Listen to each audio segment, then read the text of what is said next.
हाँ जी बेटा, class 11th depreciation topic चल रहा है, लेक्चर नंबर 13। तो आज की क्लास में हमने बेसिकली क्या करना है, आज की क्लास में हमारी स्क्रीन पे जो क्वेश्चन है उसमें ना मुझे फिगर्स मिसिंग है, मुझे वो मिसिंग फिगर्स जो हैं वो फाइंड आउट करनी है। ठीक है, इस लेक्चर को सिर्फ वही बच्चे देखें आप जिसने इससे पहले लेक्चर नंबर 12 को अच्छे से देखा है। लेक्चर नंबर 12 के 2 पार्ट्स हैं, दोनों पार्ट्स को अच्छे से देखोगे तो अगर वो दोनों पार्ट्स आपने अच्छे से देखे हैं तभी आपको ये लेक्चर मेरे साथ करने का फ़ायदा होएगा, अदरवाइज आपको समझ नहीं आएगा। ठीक, चलिए अब क्वेश्चन क्या कह रहा है, क्वेश्चन को एक बार रीड कर लेते हैं। क्वेश्चन कह रहा है कि 1/4/2014 को मशीन का कुछ बैलेंस था। वो कितना बैलेंस था वो मुझे नहीं पता, वो क्वेश्चन ने क्वेश्चन मार्क कर दिया। 1/4/2014 को मशीन का कुछ बैलेंस था, वो मुझे नहीं पता, वो क्वेश्चन ने क्वेश्चन मार्क कर दिया। उसके बाद 31/3/15 and 31/3/15 depreciation and carry down भी उसने क्वेश्चन मार्क कर दिया। तो बेसिकली ये वाला जो इतना पोर्शन है, ये वाला जो ईयर है, ये अकाउंटिंग ईयर 14-15 की बात हो रही है, और ये जो अकाउंटिंग ईयर है ये अकाउंटिंग ईयर 15-16 की बात हो रही है, और ये जो अकाउंटिंग ईयर है ये अकाउंटिंग ईयर 16-17 की बात हो रही है। मेरे साथ साथ जस्ट पहले क्वेश्चन की इन्फॉर्मेशन को अच्छे से neat and clean note down करते हैं। तो 1/4/2014, इसका मतलब क्वेश्चन 14-15 का है, 15-16 का है, 16-17 का है। तो मैं बोल सकता हूँ मैं 14-15 की डेप्रिसिएशन लगाऊंगा, 15-16 की डेप्रिसिएशन लगाऊंगा और 16-17 की डेप्रिसिएशन लगाऊंगा। अब मैंने यहाँ पे जो ये वाली मशीन है कितने की परचेज करी थी मुझे पता ही नहीं है। सर ये मशीन परचेज नहीं करी, ये मशीन का हमारा ओपनिंग बैलेंस है। चलो ओपनिंग समझ लो, इससे पहले कौन सी डेट आई होगी, इससे पहले 31/3/2014, वहाँ पे ये कैरी डाउन बैलेंस होएगा। जो कैरी डाउन बैलेंस है वो 1/4/14 का ब्रॉड डाउन बैलेंस हो गया। अब 1/4/14 को मेरे पास मशीन कितने रुपीज़ की है मुझे नहीं पता, तो इसका मतलब जो ये वाली डेप्रिसिएशन है, ये वाली डेप्रिसिएशन कौन से ईयर की है, 14-15 की। जो 14-15 की डेप्रिसिएशन लगाई है, ऑब्वियसली बात है ये भी मुझे नहीं पता, तो ये भी नहीं, अब ये नहीं पता तो ये नहीं पता, ये भी नहीं पता, तो ये सारा चीज़ है। तो लेकिन 1/4/2016 को ये बता दिया कि ये जो फिगर है 80,000 की है। तो यहाँ से एक चीज़ क्लियर होती है, यहाँ से क्या चीज़ क्लियर हो रही है, यहाँ से एक चीज़ क्लियर हो रही है कि अगर इसकी वैल्यू 80,000 है तो ये कैरी डाउन भी तो 80,000 ही होएगा। बोलो हाँ या ना। यस सर, बिल्कुल सही बात है। तो हमें ये बात समझ आ गई है। उसके बाद मैं ये बोलूँगा 14-15 की डेप्रिसिएशन कितनी लगी मुझे नहीं पता, 15-16 की डेप्रिसिएशन कितनी लगी मुझे नहीं पता, लेकिन 15-16 जैसे ही ख़त्म हुआ और जैसे ही 16-17 शुरू हुआ, 15-16 डेप्रिसिएशन माइनस करने के बाद मेरी जो मशीन की वैल्यू है वो 80,000 रह चुकी है। बोलो हाँ या ना। ठीक है, 1/4/2016 को जो फिगर है, 1/4/2016 को मैं ये भी बोल सकता हूँ 31/3/2016, ये मैंने रेड पेन से वैसे मेंशन भी कर दिया है। अगर ये इसका ब्रॉड डाउन है तो ऑब्वियसली ये इसका कैरी डाउन होएगा, और कैरी डाउन की वैल्यू कौन सी, 31/3/2016। 31/3/2016 कौन से ईयर की बात हो रही है, 15-16।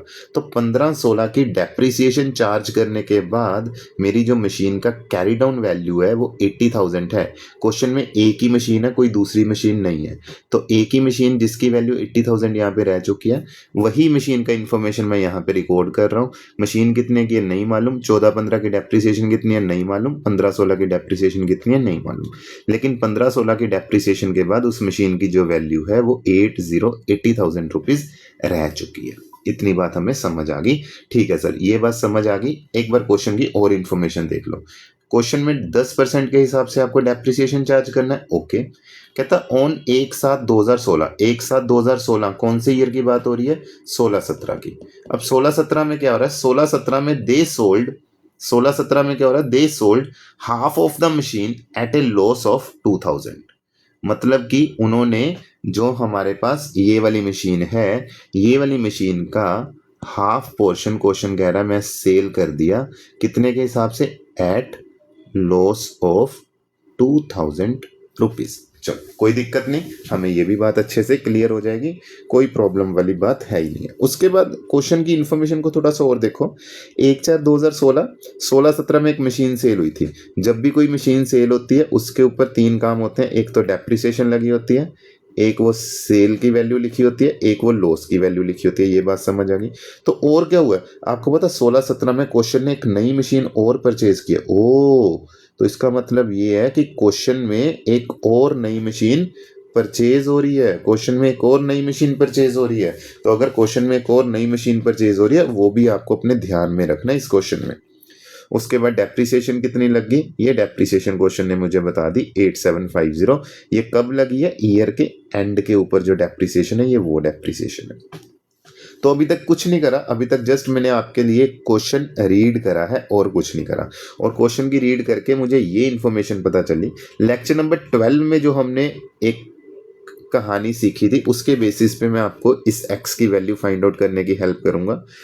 तो आप मान लो कि आपके पास x की जगह आपने कोई मशीन 100 रुपीज़ की परचेज करी है, तो 14/15 में उसकी परचेज नहीं करी, या उसकी ओपनिंग वैल्यू लिख लो 100 रुपीज़ अज्यूम कर लो।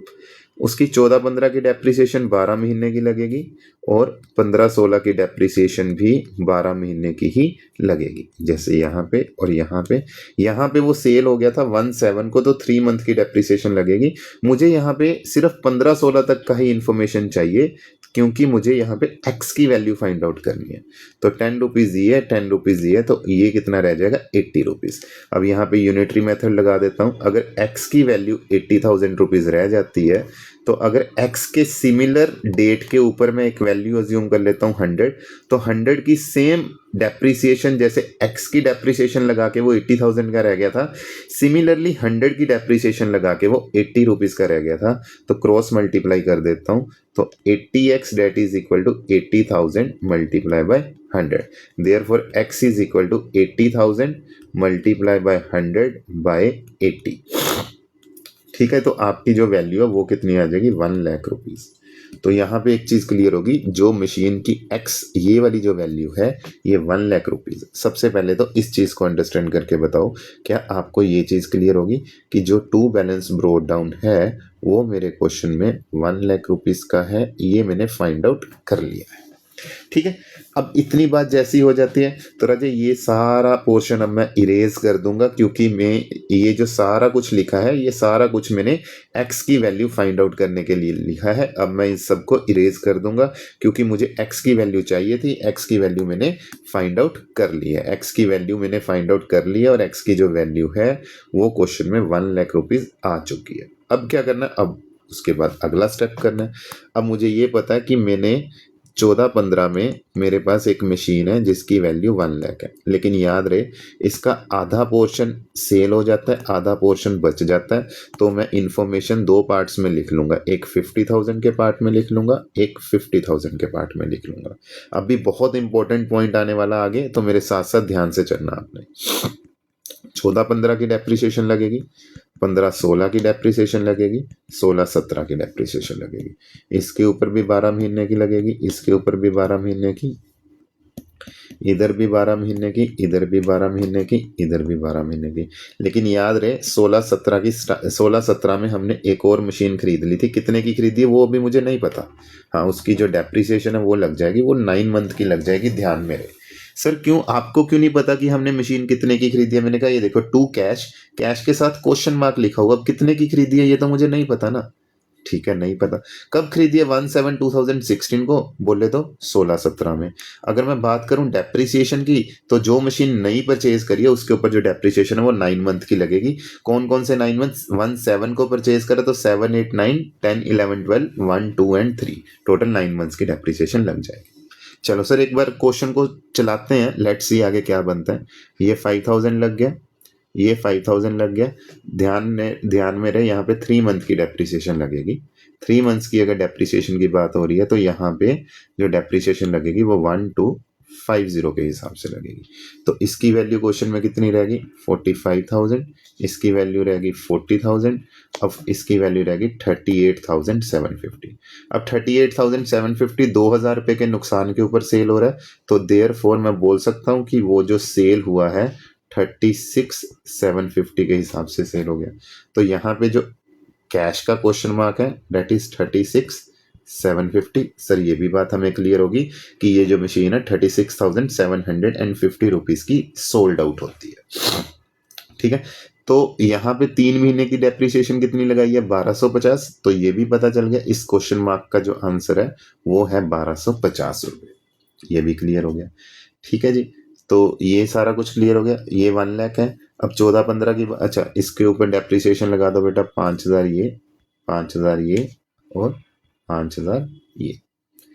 ठीक है जी, अब ध्यान में रहे, अब इसकी डेप्रिसिएशन कितनी है, मशीन कितने की है नहीं मालूम, लेकिन यहाँ पे डेप्रिसिएशन कितनी है ये मैं मालूम कर सकता हूँ। ध्यान से मेरी बात को समझना, मैं आपको हाईलाइट करके दिखाता हूँ।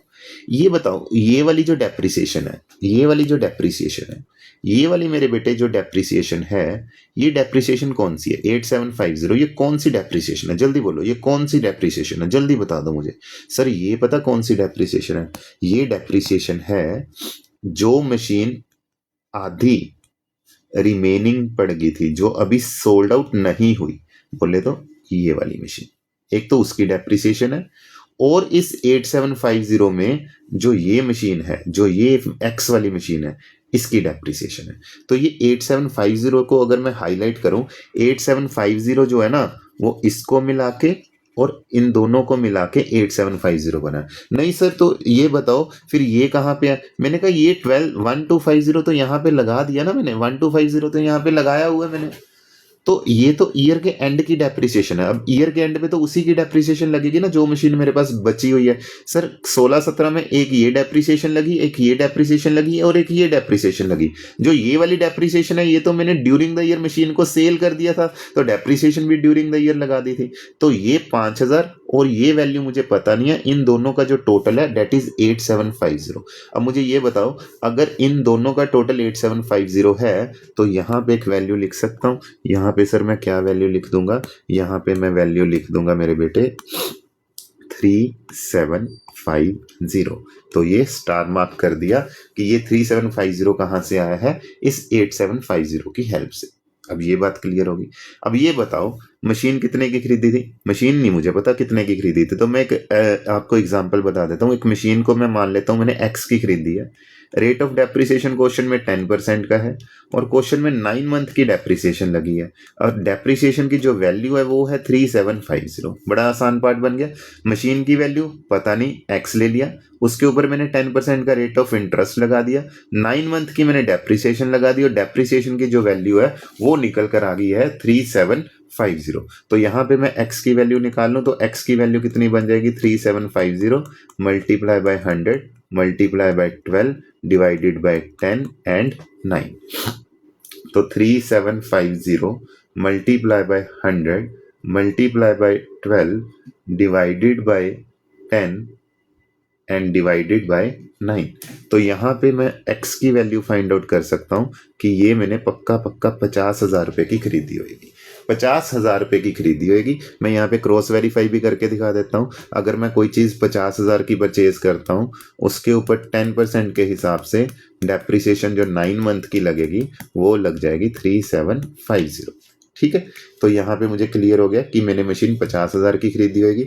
जैसे ही मुझे ये 50,000 के बारे में पता चला तो मुझे इस x के बारे में भी पता चल गया कि ये जो x है, ये जो x है ये कितने का आ चुका है, ये x जो है वो 50,000 रुपये का आ चुका है। एक काम करता हूँ, मैं सारा पहले क्वेश्चन को ना इरेज कर देता हूँ। यहाँ पे ये लो, मैंने ये क्वेश्चन आपके लिए इरेज कर दिया। तो इरेज क्यों करा है, ताकि मैंने जो जो वैल्यूज़ अब फाइंड आउट करी है मैं उन सारी वैल्यूज़ को एक बार लिख दूँ आपके लिए। ठीक है, तो मशीन कितने की खरीदी थी, यहाँ मशीन की ओपनिंग वैल्यू कितने थी, यहाँ पे मेरे बेटे मशीन की ओपनिंग वैल्यू मैंने फाइंड आउट कर ली है। ये जो क्वेश्चन मार्क है इसकी वैल्यू है 1 लाख रुपीज़। अब और मैंने फाइंड आउट क्या करा, ये जो कैश है इसकी वैल्यू जो है वो है 50,000 रुपीज़। ये जो डेप्रिसिएशन है इसकी वैल्यू मैंने निकाल ली थी, ये देखो 1250 रुपीज़।